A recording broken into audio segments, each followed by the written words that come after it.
우리가 방금 읽은 본문이 창조의 절정입니다. 예수 동안 세상을 창조하시고 마지막 날에 하나님의 형상을 따라 모든 피조물보다 존귀한 존재로 우리 사람을 만드셨습니다. 사람을 만드시되 남자와 여자로 만드셨다.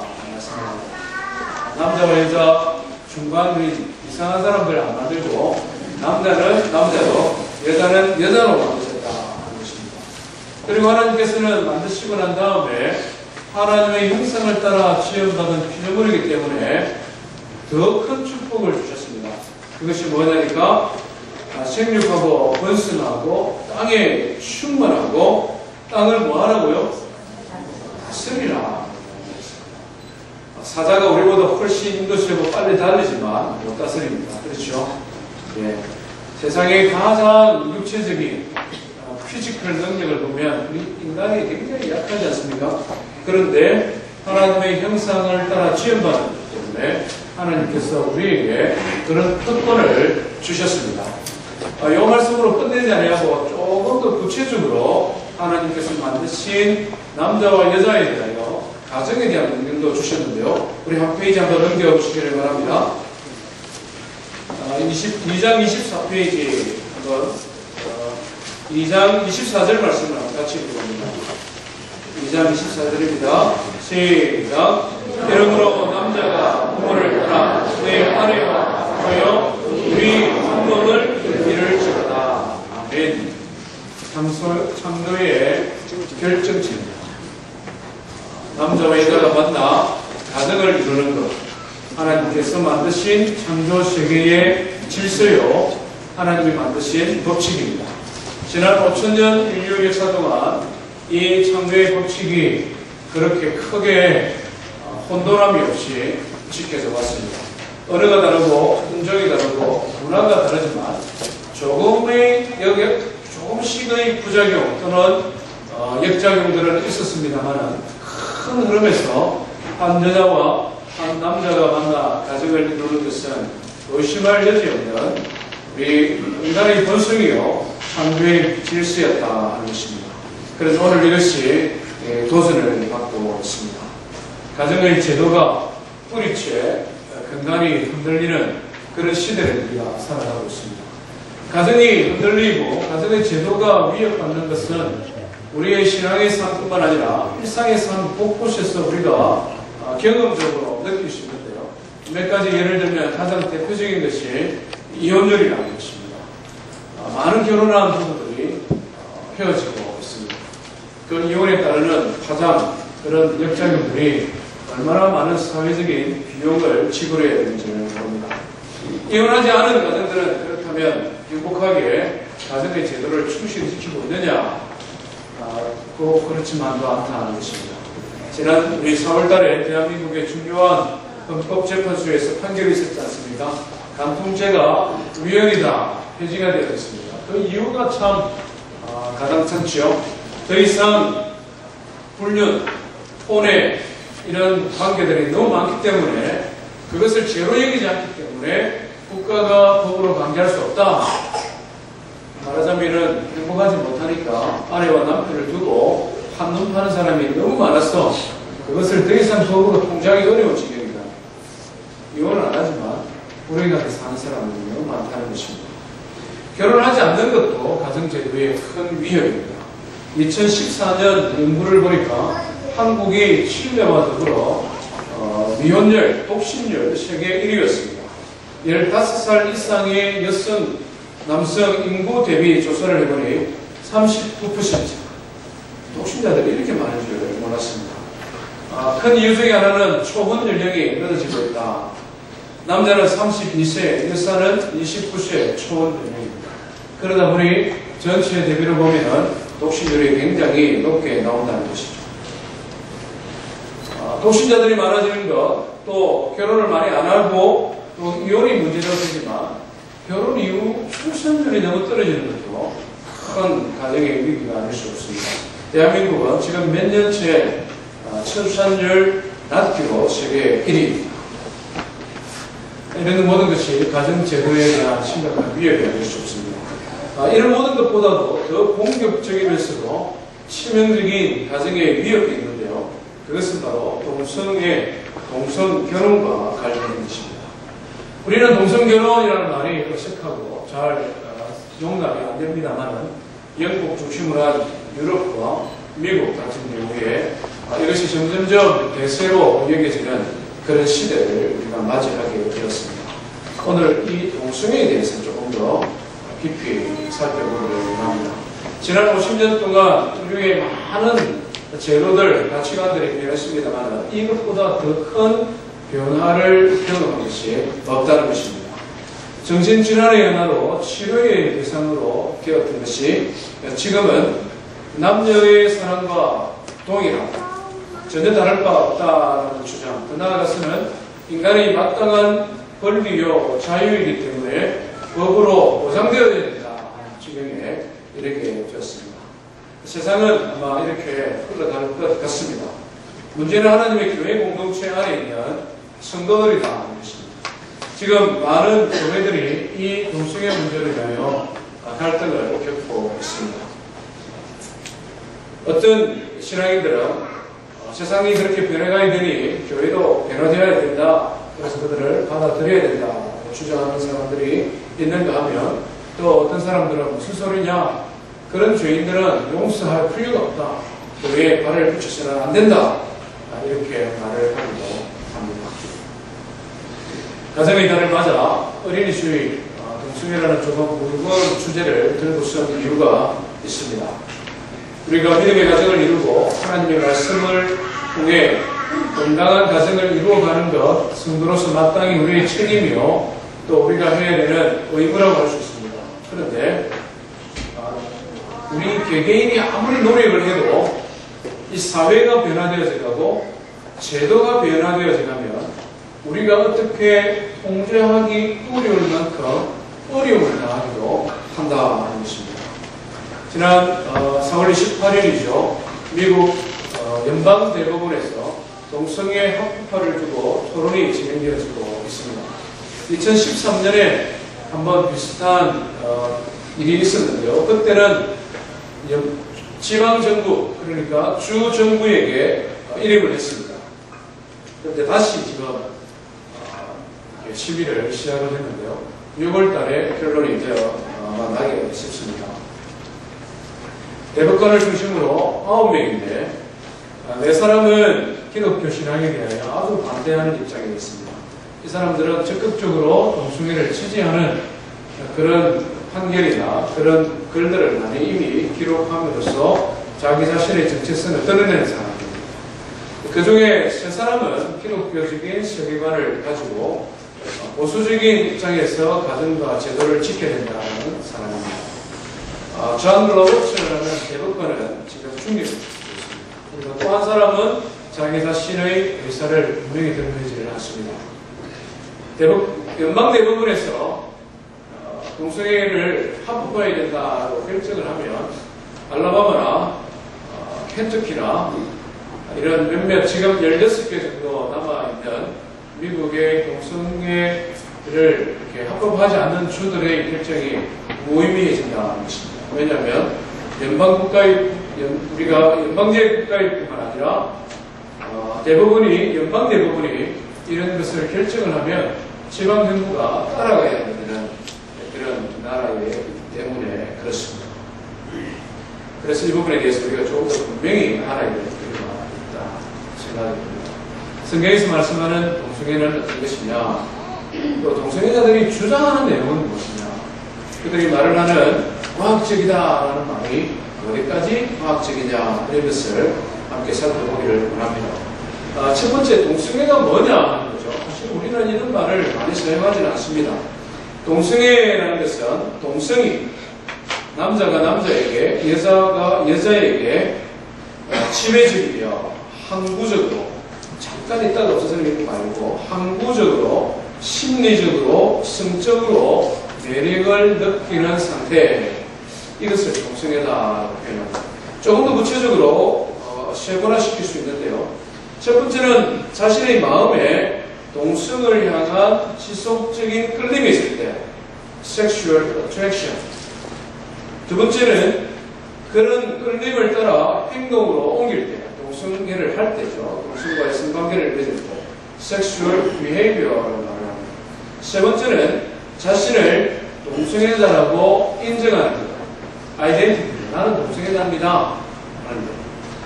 어디까지를 받아들이냐에 따라 퍼센티지가 조금만 달라질 수가 있습니다. 일반적으로는 단순히 끌리는 것을 가지고는 동성애라고 말하지 않습니다. 두 번째는 끌리는 것을 따라서 행동을 옮기는 것과 스스로 나는 동성애자다라고 말하는 것, 이 두 가지를 일반적으로는 동성애자라고 말합니다. 이 동성애에 대해서는 많은 의견들이 있었습니다만 1973년까지 일종의 정신질환으로 분류해서 치료의 대상으로 여겼습니다. 그러던 것이 1973년 미국 정신과 의사협회에서 격렬한 토론 이후에 투표를 붙였습니다. 질병인지 아닌지를 투표로 붙였다는 것 자체가 조금 의구심이 가는데요. 5,834표 대 3,810표로 동성애를 질환에서 빼야 된다 하는 쪽이 이겼습니다. 뒤에서 1975년에 미국 심리학회에서도 심리치료의 대상에서 동성애를 제외시켰습니다. 과학적인, 의학적인 연구의 결과라기보다는 동성애자들의 압력과 정치력이 작용했던 그런 결정이었습니다. 이런 일에 기여한 동성애자 입장에서 보면 아주 훌륭한 의사 두 사람, 과학자가 있었는데요. 첫 번째는 알프레드 킨제이라는 사람입니다. 킨제이 보고서 우리 아마 들어본 분들도 있을 줄 압니다. 1948년에 5,300명의 남자를 대상으로 미국 남성의 성적 행동이라는 주제를 가지고 연구를 했습니다.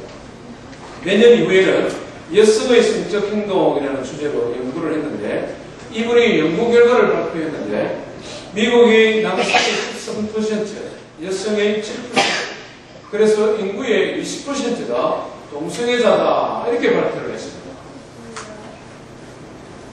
엄청난 반향이 일어났죠. 모르고 지냈는데 내 주변에 10명 중 2명이 동성애자다. 그런데 사실은 이 알프레드 킨제이라는 사람이 동성애자, 양성애자였습니다. 그리고 자기 자신의 연구를 조금 더 극적인 효과를 나타내기 위해 5,300명의 표본 연구 대상자 가운데 약 25%의 사람들을 매춘부나 성적인 범죄자나 변태적인 성행위자 이런 사람들을 의도적으로 표본에 포함시켰다. 말하자면 동성애자들 숫자가 많이 나오도록 연구 과정에 조작했다는 것이죠. 록펠러 대학의 브루스 벨러라는 교수가 이 킨제이 교수 다음으로 또 똑같은 비슷한 류의 연구를 했습니다. 그 연구 결과 10%가 동성애자다 이렇게 발표를 했습니다. 이 브루스 벨러라는 굉장히 정치력이 있는 그런 교수였는데요. 이 연구 결과를 가지고 언론에 그리고 국회에, 법원에, 교회에, 정신과 의사들에게 굉장한 압력을 행사했습니다. 그 결과 1973년 그리고 1975년에 정신과 협회, 의사, 심리협회에서 그런 결정을 가지게 되었다는 것입니다. 사실 그러냐? 사실 인구의 10% 내내 20%가 동성애자냐? 여기에 대한 객관적인 조사가 1988년부터 2010년까지 위스콘신 대학 인류학 교수인 네일 화이트헤드와 브라이어 화이트헤드라는 사람에 의해서 연구가 진행이 되었습니다. 이분들 아주 중립적인 입장에서 연구를 진행하는 인류학자들인데 굉장히 유명한 책을 그 결과로 만들었습니다. My Genes Made Me Do It 이라는 제목인데 말하자면 나의 성이 나를 이렇게 행동하게 만들었다 이런 제목이죠. Homosexuality and the Scientific Evidence 동성애와 과학적 증거라는 글을 기록을 했는데 이분의 설문조사 연구 결과의 내용은 뭐냐면 남성 동성애자 가운데 남성들 가운데 동성애자는 1%, 여성들 가운데 동성애자는 0.6%. 그래서 남들을 합했을 때에 동성애자의 비율은 0.8%에 미치지 못한다. 이것이 실제 과학입니다. 선입견이나 조작이나 오류가 들어가지 않았다. 그러나 이것은 이미 1973년, 1975년에서 많은 세월이 흐르고 이미 동성애가 많은 힘, 권력을 가지고 난 다음에 나온 결과다. 과연 동성애는 과학적으로 어떻게 통제할 수 없는 그런 자연 발생적인 우리 인구 가운데 10% 내지 20% 있느냐, 실제 과학이 그렇게 증가하느냐, 이것을 우리가 조금 더 구체적으로 보게 됩니다. 젊은 친구들 고개 들고 저를 주목하세요. 간혹 보면은 과학자들이 만드는 또는 발표한 논문을 한쪽도 보지 아니하고 멕시컴에 일방적으로 말을 하는 이야기 듣고 그것을 과학이라고 설득되어지는 어리석은 청년들이 너무 많아요. 그러면서 자기들은 과학적이라고 이야기하고 합리적이라고 이야기합니다. 그리고 어른들이 말을 하거나 교회의 목사님이 이야기하면 성경적 관점에서 사실을 왜곡한다고 오히려 뒤집었어요. 잘 들어요. 여러분들이 직장에서, 학교에서 만나는 친구들, 주장하는 사람들이 이런 생각을 가지고 있기 때문에 우리 어른들도 마찬가지입니다. 우리 자녀들이 뭐라고 이야기를 할 때 무턱대고 모른다 내지는 다음에 부르지 마시길 바랍니다.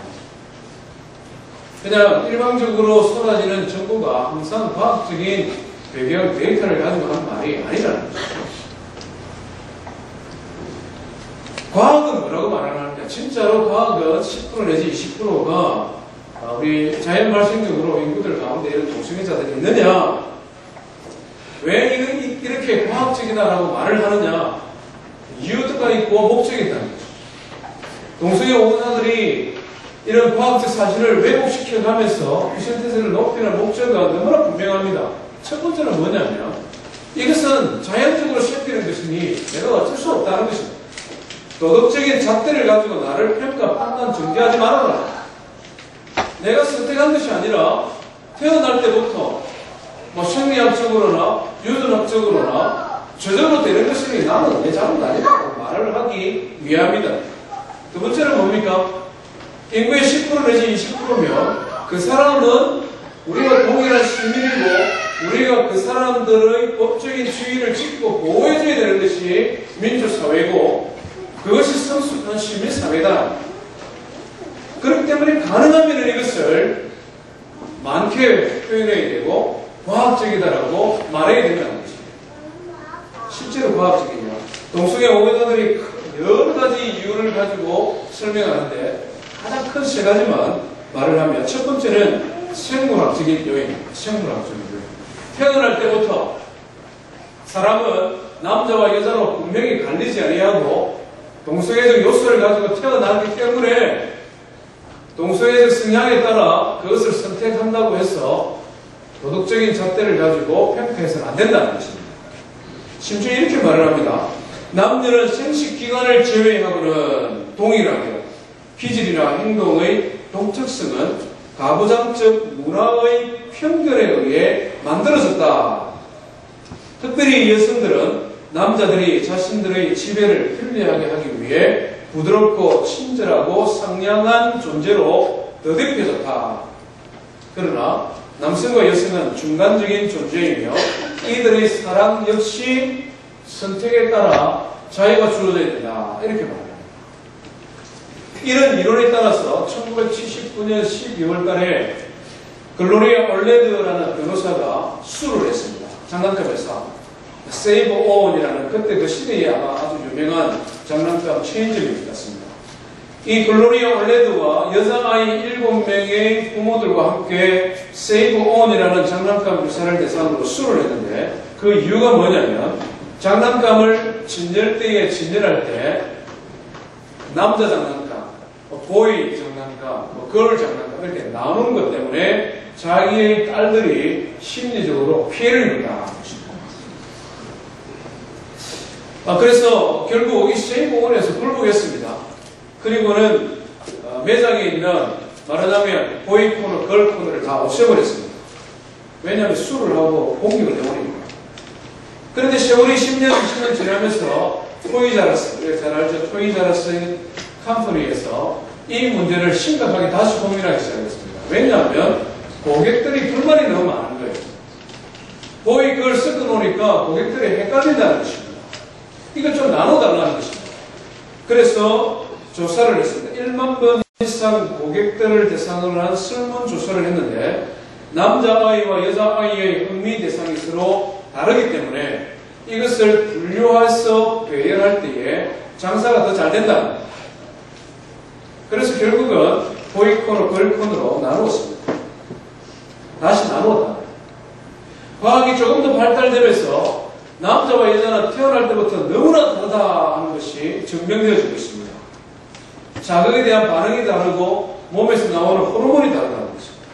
엄마가 자녀를 이렇게 잉태를 하고 나면 2주부터 이 호르몬 작용들이 시작되어지는데 남자에게 가장 큰 영향을 끼치는 호르몬이 테스토스테론이라는 호르몬이 있는데 남자를 저 남자답게 하는 거예요. 예를 들면 우리 남자애들은 좀 와일드하지 않습니까?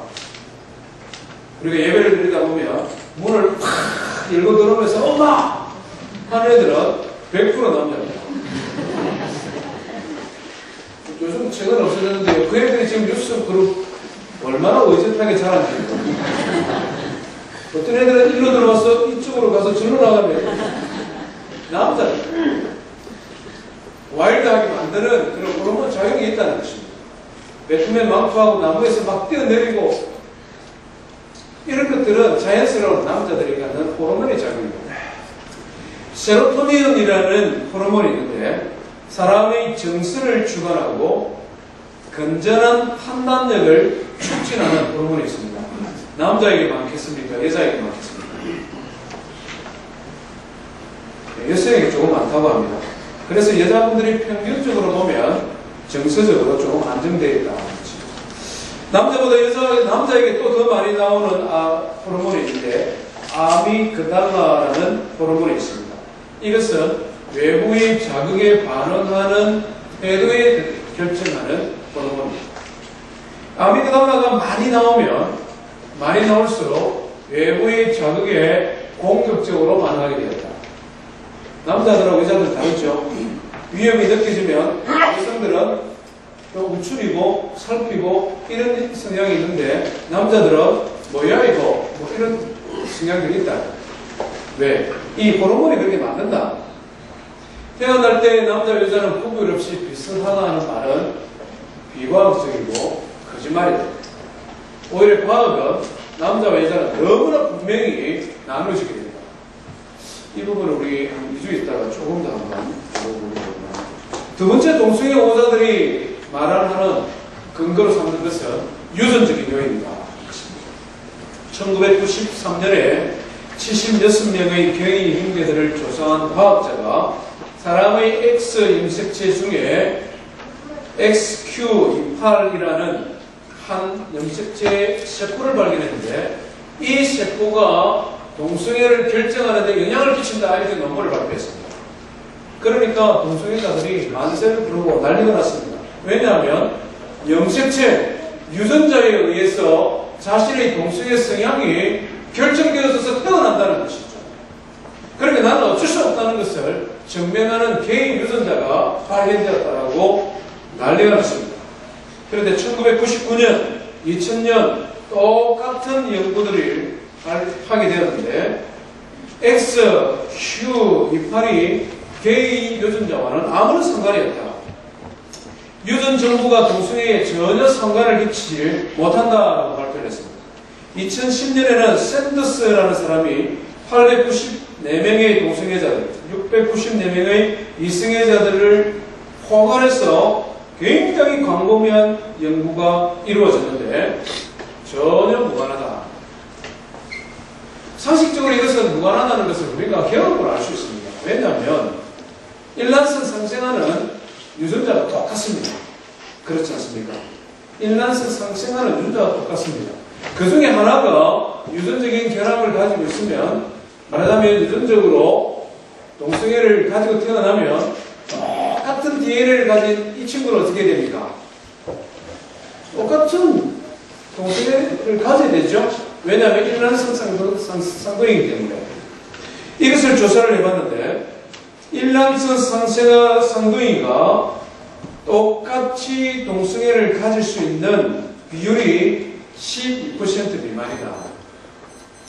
하나가 동성애를 가지고 있다고 또 다른 사람도 쌍둥이가 동성애를 가질 확률은 12% 미만이다. 이것은 유전자의 문제가 아니다는 것입니다. 또 한 가지 과학적으로 유전적인 이유가 아니라는 것은 분명한데, 유전이 되었다면 유전자의 문제라면 그런 치료가 불가능합니다.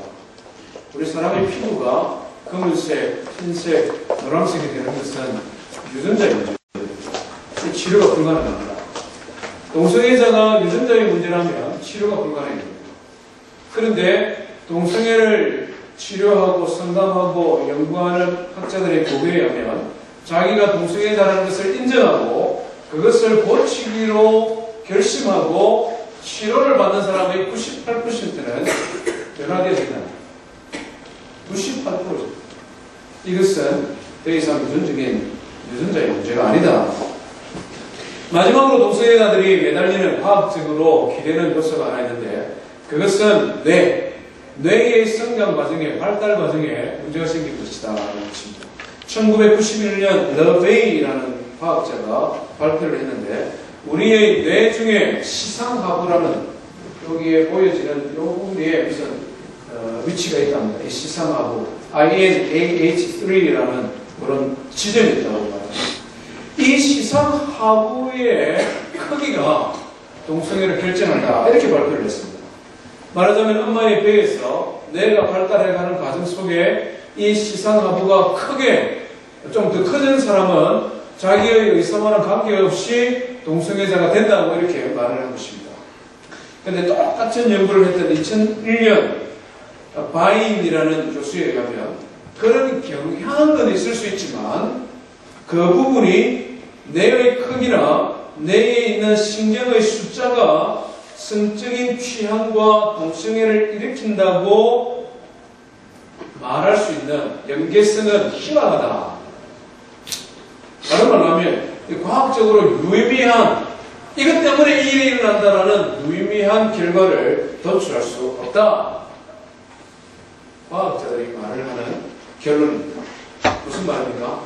과학자들은 동성애자들이 옹호하는 것처럼 태어날 때 비슷하게 태어나거나 유전적이거나 자기가 어찌할 수 없는 뇌의 발달에 의해 동성애가 결정되어지는 것은 과학이 아니라고 말을 합니다. 그럼 과학자들이 말을 하는 동성애의 원인은 뭐냐? 이미 결론을 한 부분입니다. 환경적이고 문화적인 요인이다. 여러 가지를 설명하고 있습니다. 첫 번째는 부모의 잘못된 성역할 모델이 동성애를 유발한다. 쉽게 말을 하면 그렇습니다. 집에 자녀가 태어났는데 아버지가 무책임하고 폭력적이고 난폭하고 엄마와 자기를 폭행한다. 그것을 보고 자라는 딸의 마음에 어떤 생각이 들겠습니까? 남자는 나쁘다. 남자는 없어져야 된다까지 합니다.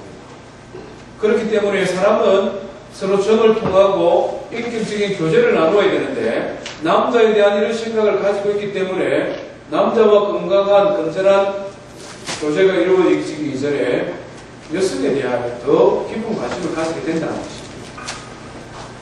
두 번째는 유년기의 불안정한 성 전체성이 요인이 될 수 있다, 이렇게 말합니다. 우리가 큰 애들 보면은 사춘기를 지나면서 정말 남자애처럼 큰 애들 있지 않습니까? 수염도 나고 목소리도 굵어지고 뼈가 굵어져서 저놈 저거 진짜 남자 같아, 이런 애가 있는가 하면 남자애로 태어났는데 크는 과정에 보면 몸이 호리호리하고 골격이 좀 부드럽고 목소리도 여성 목소리가 나는 친구들이 있지 않습니까? 성 정체성이 혼란되죠. 이런 친구들은 자기보다 훨씬 남자다운 남자에게 끌리게 되겠다는 것입니다. 자기는 남자로 태어났는데 좀 여성스러운데 쟤를 보니까 진짜 남자 같거든요. 그러니까 그 애가 진짜 멋있고 좋아 보이는 것입니다. 그 애를 좋아하는 거죠. 여성은 또 똑같다는 것입니다. 여성인데 나는 목소리도 뭐 별로고 몸매도 좀 그렇고, 그런데 저 친구를 보니까 머리숱도 많고 뭐 몸도 날씬하고 목소리는 막 너무 부드럽고 내가 봐도 저 애는 여자애 너무 멋있다. 그래서 그 애를 좋아하게 됩니다. 그러다가 적절한 자극이 주어지면 동성애로 흘러갈 수 있다는 거죠. 이런 후순적이고 환경적, 학습적인 요인이라는 것을 증명하는 결과들이 지금 나오고 있습니다. 미국에서 동성애를 합법화를 가장 먼저 했던 주가 매사추세츠주입니다. 2003년에. 지금 12년 정도 시간이 흘렀는데요.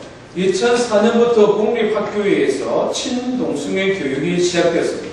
매사추세츠입니다. 동성결혼은 지극히 정상인뿐만 아니라 동성결혼을 반대하게 될 때에 이루어질 수 없는 사랑으로 고통당하는 이웃이 있다.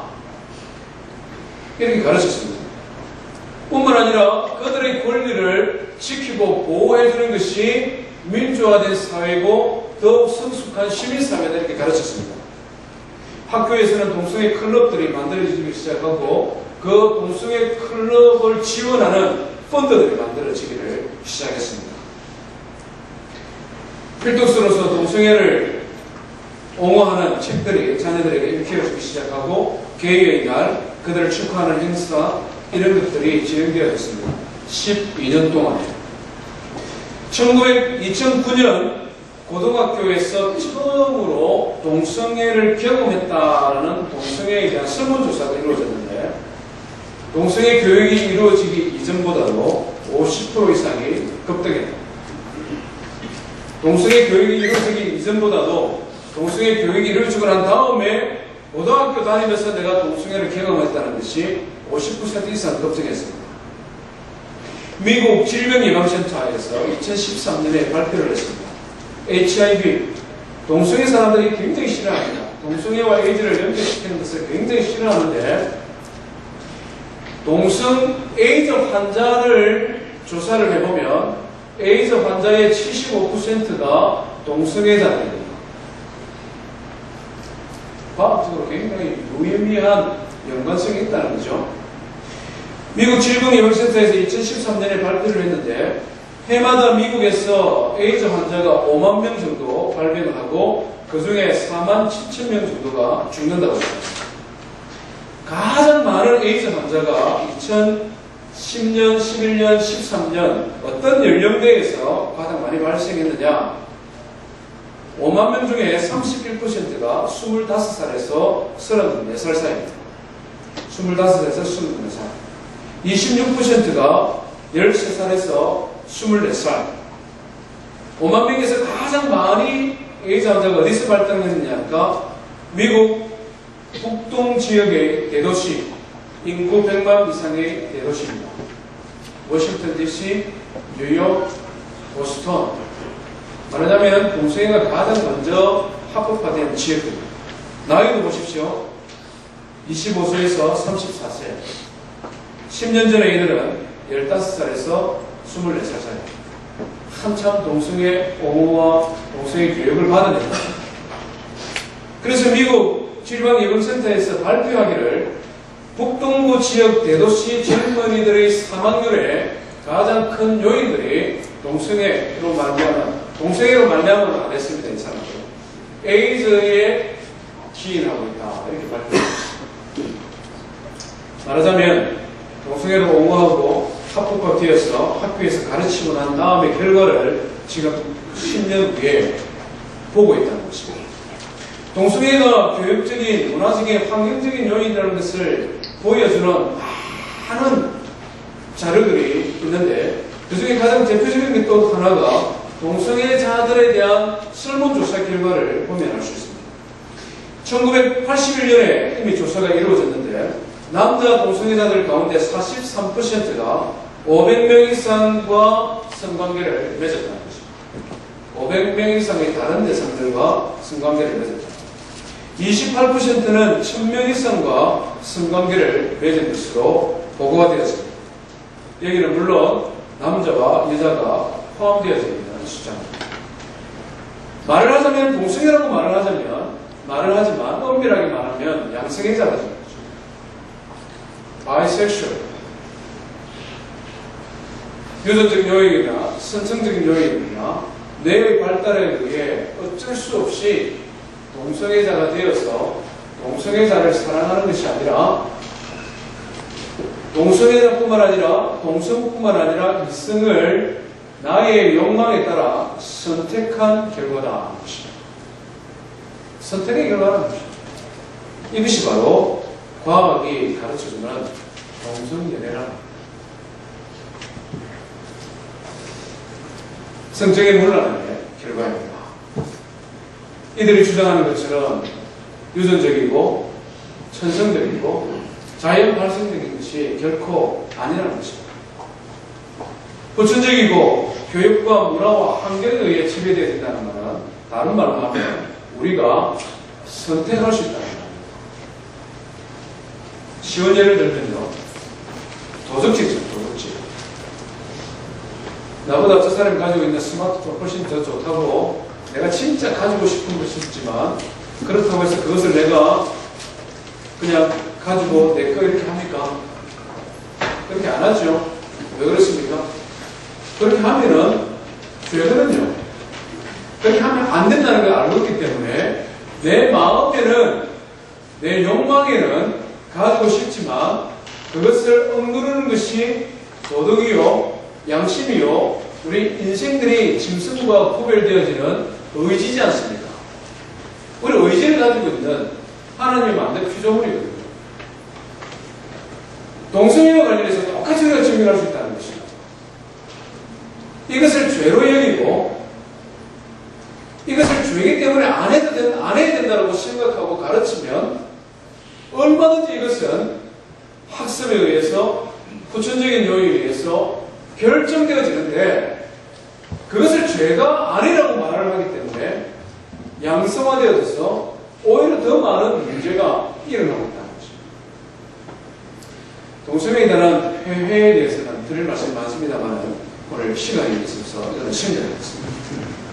성경은 동성애에 대하여 뭐라고 말씀하고 있느냐 너무나 분명하죠. 앞에 우리가 읽었던 창세기 1장 26절 이하의 말씀 2장 24절 이하의 말씀 하나님께서는 남자와 여자를 구별되게 창조하시고 둘이 하나가 될 때 퍼펙트한 존재로 만드셨습니다. 보기에 좋았던 것이 배우자가 없어서 보시기에 좋지 않았던 것이 결혼을 통하여 하나가 되어질 때는 심히 좋은 것이 되는 것. 이것이 창조의 절정이요 완성이라는 것입니다. 이것이 하나님이 만드신 창조의 질서입니다. 이것이 깨어지고 무너지는 것을 하나님은 원치를 않으십니다. 그것을 죄로 여기고 그것을 심판하십니다. 그래서 성경의 19장에 보면 소돔과 고모라에 대한 이야기를 성경이 기록을 하고 있습니다. 창세기 18장 말씀해 보면 소돔과 고모라의 죄악이 너무 무거워서 그들을 향한 원성이 하늘에 사무쳤다 성경이 이렇게 기록을 하고 있습니다. 그들의 죄로 말미암은 고통이 하늘에 사무치니 하나님께서 천사를 보내어서 그들을 알아보게 하셨는데 그들의 죄는 동성애였습니다. 그래서 하나님께서는 어떻게 하십니까? 소돔과 고모라를 불과 유황으로 심판하셨다. 왜? 그것은 하나님이 만드신 창조의 질서를 전면적으로 거부하는 것이요, 부정하는 것이요, 파괴하는 것이기 때문에 하나님께서는 그것을 간과하실 수 없다는 것입니다. 동성애자들은 이것을 이상하게 해석을 합니다.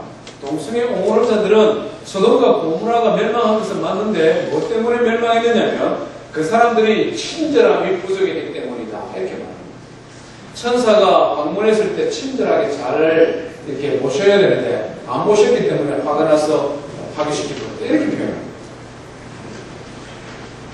어떤 사람은 예수님이 복음서에서 동성애에 대하여 말씀하고 있지 않기 때문에 동성애는 죄가 아니다 이렇게 이야기합니다.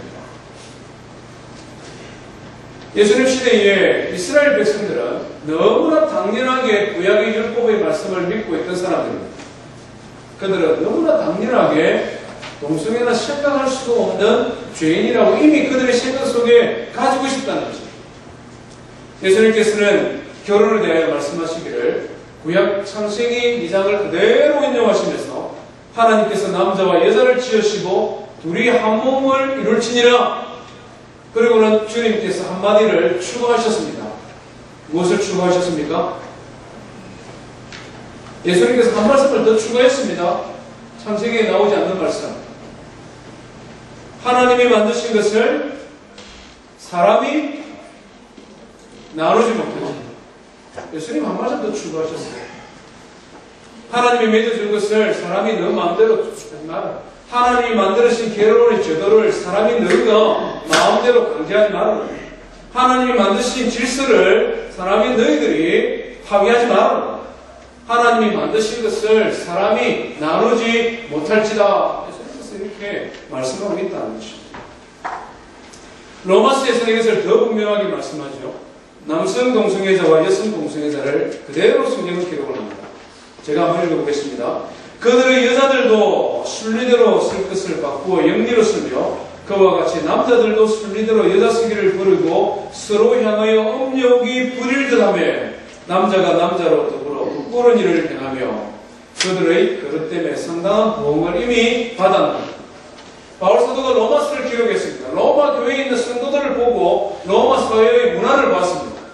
역사학자들이 공통적으로 지적하는 로마 멸망의 이유가 여러 가지가 있는데 그 여러 가지 가운데 가장 큰 것 중에 하나가 뭐냐면 도덕적인 타락이다.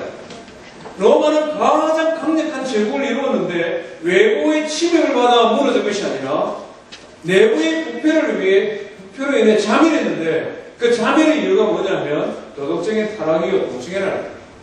그래서 바울 사도는 로마 교회 성도들을 향하여서 경고하고 있는 것입니다. 남자와 남자와 더불어 여자와 여자로 더불어 업력을 따라 행하는데 그것은 죄니 성도들은 그런 삶을 살아서는 안 된다. 그리고 그 죄의 결과를 이미 그들이 받았다라고 말합니다.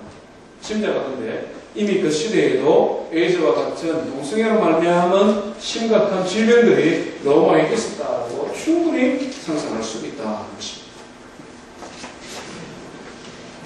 마지막으로 이런 동성애자들은 어떻게 해야 되겠습니까?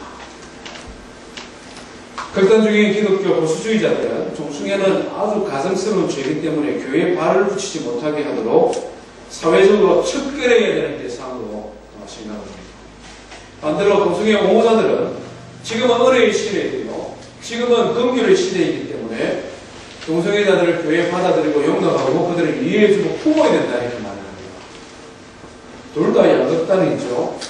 하나님의 말씀은 너무나 분명한데 그 말씀을 본인들의 생각을 따라 극단적으로 해석하는 실수를 범하고 있습니다. 예수님은 뭐라고 말씀하셨습니다?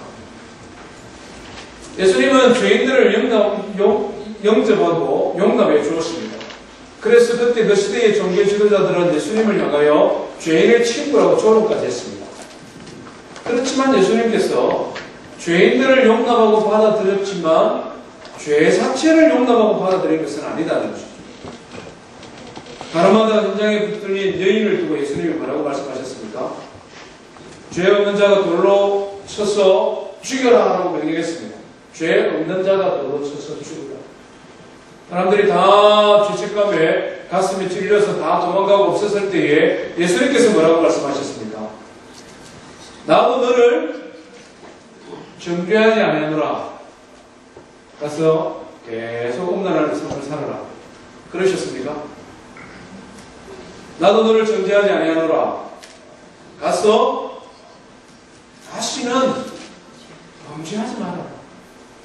예수님은 죄인들을 용납하셨습니다. 거짓말쟁이도 사기꾼도 세리도 창기도 죄인들을 용납하셨습니다. 받아주셨습니다.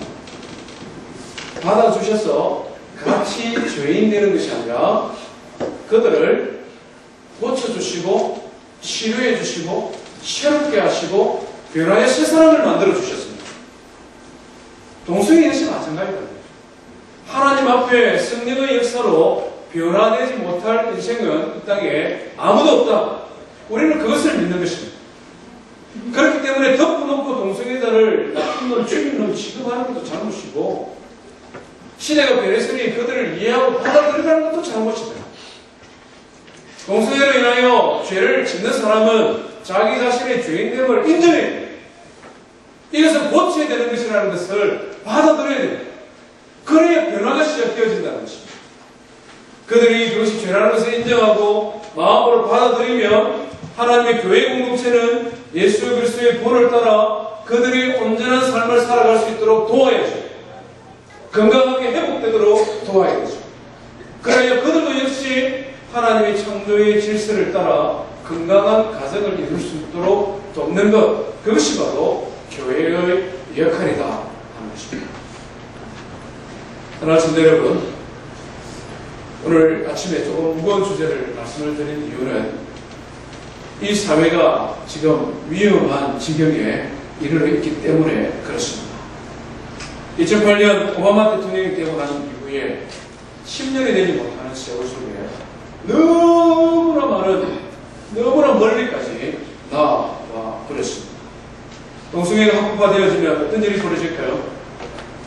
몽고메리 퍼블릭 스쿨에서 친동성애 교육을 시작합니다. 이미 책들이 다 만들어져 있어요. 시작되어집니다.